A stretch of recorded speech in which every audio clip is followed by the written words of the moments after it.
Blessings. मेरा नाम सुमन hope है। आज मैं आपसे बात करूंगी यूहन्ना की पुस्तक उसका 15 अध्याय 1 में लिखा है, यीशु ने कहा, सच्ची दाखलता मैं हूँ और मेरा पिता किसान है। जो डाली मुझ में है और नहीं फलती उसे वह काट डालता है, और जो फलती है उसे वह छांटता है ताकि और फले। परमेश्वरी इच्छा है, जीसस क्राइस्ट की इच्छा है कि हम बहुत सा फल लेकर आए।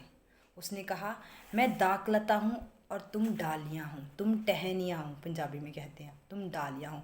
जो डाली नहीं फलती वो काट देता है उसको। हालेलुया। तो परमेश्वर चाहता है कि तुम्हारी ज़िंदगी में टेस्टमनीज हों, तुम्हारी ज़िंदगी में बड़े बड़े काम हो, तुम्हारी ज़िंदगी में गवाहियाँ हों, ताकि तुम परमेश्वर में ठहर रहे रहो। ये मायने नहीं करता कि आप फैमिली में बड़े हो या छोटे हो, आप गरीब हो या अमीर फैमिली से बिलोंग करते हो। परमेश्वर की नज़र में ये मायने नहीं करता। बाइबल में लिखा, जब हम परमेश्वर में आते हैं, जब हम प्रभु को ग्रहण कर लेते हैं, तो हमें एक जैसा विश्वास का कटोरा दिया जाता है। तो परमेश्वर ने कहा कि जब तुम मुझ में आओगे तो तुम फल लेकर आओगे। फल लेकर आओगे मतलब तुम्हारी ज़िंदगी में प्रेयर होनी चाहिए, तुम्हारी ज़िंदगी में आत्मिक फल होने चाहिए। संयम, शांति, joy, peace, patience, self control, ये फल होने चाहिए। तुम्हारी लाइफ में पवित्रता ही होनी चाहिए, फास्टिंग होनी चाहिए।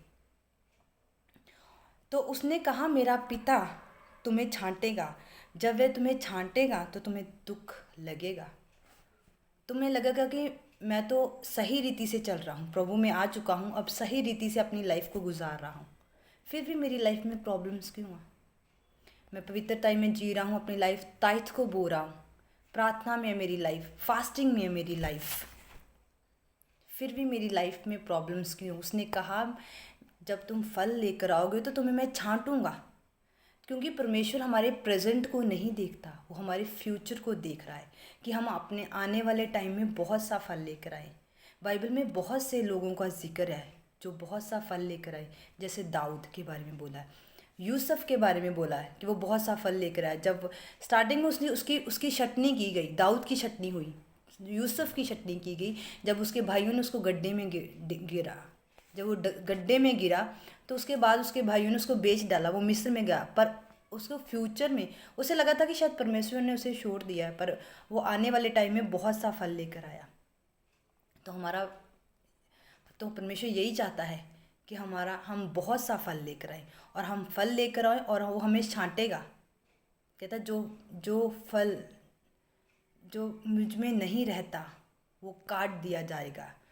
वो छटनी होगी हमारी। हर किसी को छटनी करनी पसंद नहीं है। कोई नहीं चाहता मेरी ज़िंदगी में, मैं प्रभु में चल रहा हूँ और मेरी ज़िंदगी में दुख आए। कोई नहीं चाहता कि मेरी लाइफ में स्ट्रेस आए। मैं इतनी सही तरीके से, जैसे प्रभु ने इंस्ट्रक्शंस दी हैं बाइबल में, जैसे हमें लाइफ को जीना है, मैं वैसे जी रही हूँ, प्रभु के अनुसार जी रही हूँ। कोई नहीं चाहता, किसी को छटनी नहीं पसंद। वो हमारी बेहतरी के लिए होती हैं। बाइबल कहती है सब बातें मिलकर भलाई को पैदा करती हैं। अगर हमारी लाइफ में दुख है तो ये भी हमारी भलाई है। अगर हमारी लाइफ में कोई परेशानी है तो ये भी कोई भलाई है हमारी। अगर कोई बीमारी है तो हमारी बीमारी किसी टाइम के लिए है, फॉर द टाइम बीइंग है, वो परमानेंट के लिए नहीं है। हालेलुया।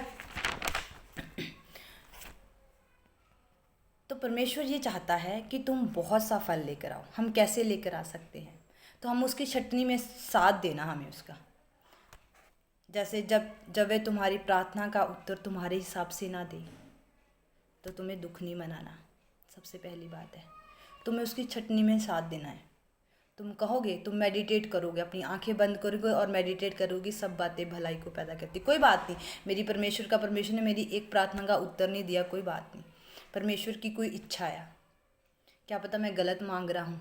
ये भी हो सकता है कि कभी कभी ऐसा होता है कि परमेश्वर आपकी ज़िंदगी में कुछ लोगों को निकालना चाहता है जिन्हें आप बहुत पसंद करते, आप उनसे अलग नहीं होना चाहते, पर परमेश्वर को पता कि वो लोग आपके लिए हानिकारक है, वो लोग अच्छे नहीं हैं, डेंजरस है। पर आप दुख नहीं मनाओगे जब आप परमेश्वर आपकी लाइफ में से लोगों को निकालेगा। जब मैं शुरुआत में परमेश्वर में आई तो मेरी लाइफ में भी परमेश्वर ने बहुत लोगों को निकाला।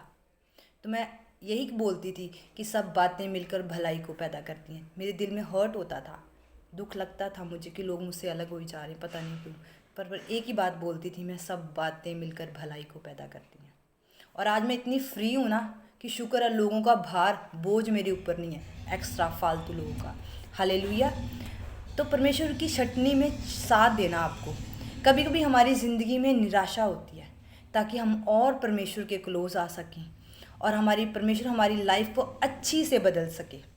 कभी कभी हमारी ज़िंदगी में वो हमें बीमारी देता है, ताकि हम अपनी प्रेयर लाइफ को और बढ़ा सकें, ताकि हम हम पूरी फैमिली का उद्धार कर सकें। हमारे ज़रिए हमारी पूरी फैमिली की साल्वेशन हो चुकी। हालेलुया। छटनी किसी को भी पसंद नहीं है, किसी बिलीवर को छटनी करनी पसंद नहीं है। हालेलुया। पर परमेश्वर चाहता है कि हम और फल लेकर आए, हम जेन्युइन रीति के साथ परमेश्वर के साथ चले, ना कि फेक वाला। हम वफादारी के साथ चले। जो चीज़ गलत है वो गलत है, जो चीज़ सही है वो सही है। हमें यही सिखाया गया है। और हमें इतना बाइबल कहती है, अगर हम पाप में है ना, तो हमें कभी बोल्डनेस नहीं आती बोलने की कि ये चीज़ गलत है। हालेलुया। तो इसी चीज़ पे मेडिटेट करना आपने कि परमेश्वर मुझे छांट, ताकि मैं और अच्छे तरीके से तेरे साथ चल सकूं, बोल्ड बन सकूं। बिना पवित्रता के मैं बोल्ड नहीं बन सकता। अगर मेरे में पवित्रता की कमी है, मेरी और अनुग्रह दे, मुझे ग्रेस दे, मुझे और बढ़ा, मुझे और पवित्रता में मुझे बढ़ा। जिस एरिया में मुझे पवित्रता की कमी है, मुझे और बढ़ा, ताकि मैं बढ़ सकूं। कहीं अगर प्रेयर लाइफ में कमी है, मेरी अनुग्रह दे, मुझे स्पिरिट दे प्रेयर की, मैं प्रेयर कर सकूं। हालेलुया। आपके ज़रिए परमेश्वर लाखों लोगों को बचाना चाहता है। आप ज़रिया हो परमेश्वर का, आप एक बर्तन हो। और परमेश्वर आप अपना प्रेयर पॉइंट रख सकते हो कि परमेश्वर मुझे ऐसा बर्तन बना कि मैं आपके काम आ सकूं, लोगों को बचा सकूं। जिन तक आपका सुसमाचार का प्रचार नहीं पहुंचा, आपके बारे में नहीं पहुंचा, मैं उनको बता सकूं। हालेलुया। खुदा आपको बहुत बहुत ब्लेस करे। आज का जो मेरा विषय था, आपको इनकरेज करने का था कि प्लीज़ जितने यंगस्टर्स आप मुझे सुन रहे हो, आपको मैं इनकरेज करना चाहती हैं कि किसी भी लाइफ में जो मर्जी चैलेंज आए, जो मर्जी अप्स एंड डाउन्स आए, जितनी मर्जी सिचुएशन बुरी हो, जितने मर्जी दुख आए, जितने मर्जी घर का सपोर्ट ना हो, परमेश्वर को मत छोड़ना।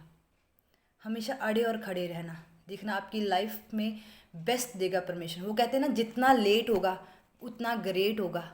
तो परमेश्वर आपकी लाइफ में ऐसे ही काम करेगा। God bless you. This is Suman hope.